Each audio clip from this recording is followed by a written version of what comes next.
Welcome back to untime mysteries. ఈరోజు ఒక ప్రత్యేకమైన అంశం గురించి తెలుసుకుందాం. 2020లో ఆల్రెడీ నేను ఒక విషయాన్ని తెలియజేశాను. ప్రపంచం అంతమయ్యే ముందు కొన్ని విషయాలు జరగబోతున్నాయి. అంతేకాకుండా అంటే యేసుక్రీస్తు రాకడకు ముందు కొన్ని విషయాలు ప్రపంచవ్యాప్తంగా జరగబోతున్నాయి.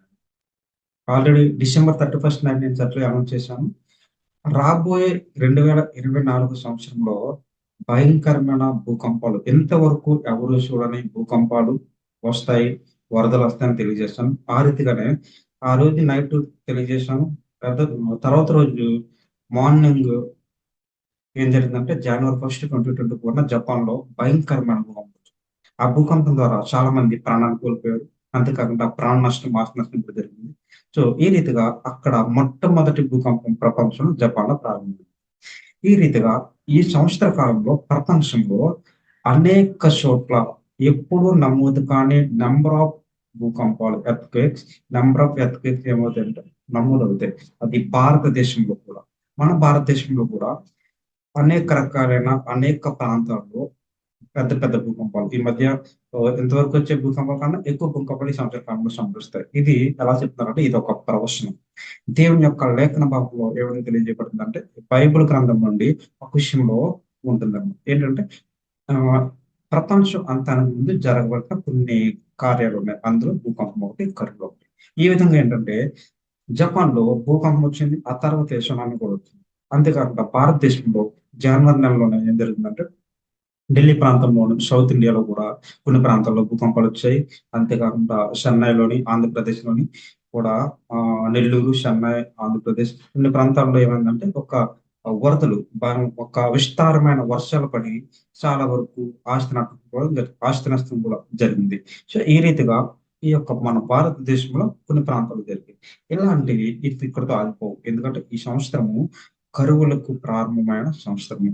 అందుకే దేవుని యొక్క లేఖన భాగంలో ఉన్నట్లుగా ఏం జరుగుతుందంటే, కరువులకి ప్రారంభం. యుద్ధాలు ఇవన్నీ కూడా ప్రపంచం అంతానికి ముందు కరువులనేవి ఏంటంటే, ఈ భూకంపాలు, కరువులు యొక్క దేశాల మధ్య విభేదాలు, గొడవలు, యుద్ధాలు ఇవన్నీ ఏంటంటే, ఒక ప్రారంభానికి సూచనలనమాట. అంతానికి, ప్రారంభానికి సూచనలు.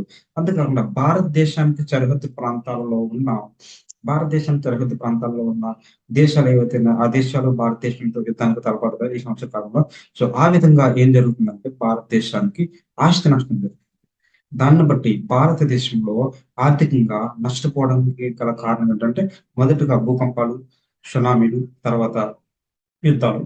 దేశంలో జరుగుతున్న యుద్ధాల వల్ల, భూకంపాల వల్ల, సునామీల వల్ల కొన్ని కొండ చరియు ప్రాంతాలు ఏమవుతాయంటే విరిగిపోతాయి. కొన్ని మంచు పర్వతాలు కరిగిపోతాయి. ఇంకా మన భారతదేశంలో ఉన్న హిమాచల్ ప్రదేశ్, మేఘాలయ, సిక్కిం, అరుణాచల్ ప్రదేశ్, ఉత్తరాఖండ్ ఇలాంటి ప్రాంతంలో ఏమంటంటే భయంకరమైన వరదలొస్తాయి. భూకంపాలు కూడా సంభవిస్తాయి. సో, ఈ రీతిగా మనము ఆహ్, ఈ విషయాన్ని ఏదైతే తెలియజేస్తున్నానంటే రాకడకు ముందు జరగవలసిన కొన్ని సంఘటనలు ఈ సంవత్సర కాలంలో నెరవేరబోతున్నాయి. సో, కాబట్టి ఈ ప్రవచనాలు నెరవేరబోతున్న ఈ సంవత్సర కాలంలో వీటిని బట్టైనా సరే మీరందరూ మేలుకు కలిగి ఉండాలి. మనం బాగా గమనించినట్లయితే లాస్ట్ టైమ్ ఉక్రెయిన్‌కి, రష్యాకి మధ్య యుద్ధం జరిగింది. సిరియా ప్రాంతంలో భూకంపం వచ్చింది. మొరాకోలో భూకంపం వచ్చింది.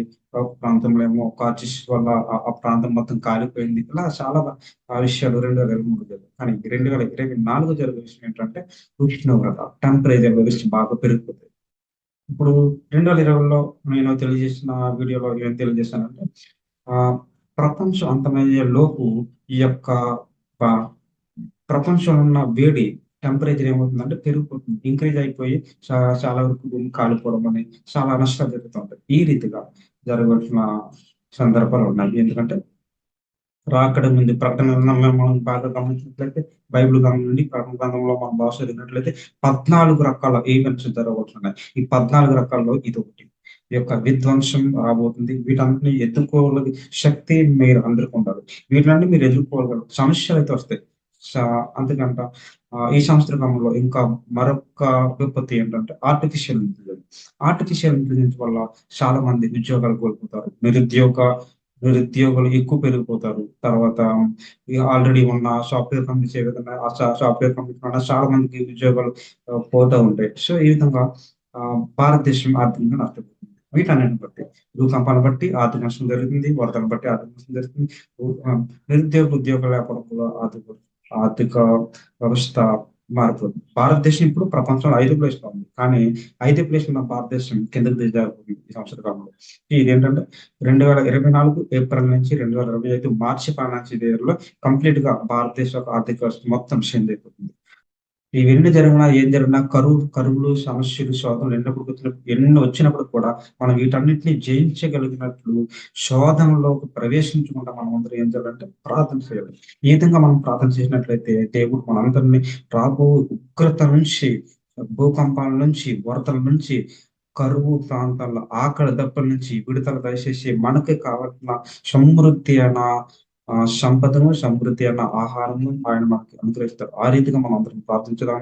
మనమందరము కూడా ఆయన యొక్క రాకడ కొరకు సిద్ధపడినట్లుగా మీరందరూ ఏం చేయాలంటే ప్రార్థన చేయాలి. ప్రతి దినము ప్రార్థన చేయాలి. దేవుని యొక్క వాక్యాన్ని చదవాలి, ధ్యానించాలి. మరి ముఖ్యముగా వాక్యంలో ఉన్న ఆజ్ఞలను ఖచ్చితంగా దేవుడు మనకు ఆజ్ఞలను పాటించిన వారు ఉన్నట్లయితే దేవుని యొక్క రాకడ కొరకు మనమందరూ సిద్ధపడి ఇప్పుడు రాబోయే శోధనల కొరకు మనం ప్రార్థన చేయాలి. ప్రార్థించినట్లయితే దేవుడు వాటి నుంచి మనం తప్పిస్తాడు. ఆ రీతిగా మనం రక్షించబడతాం. దేవుడు ఆ రీతిగా మనందరినీ దీవించి ఆశీర్వదించును గాక.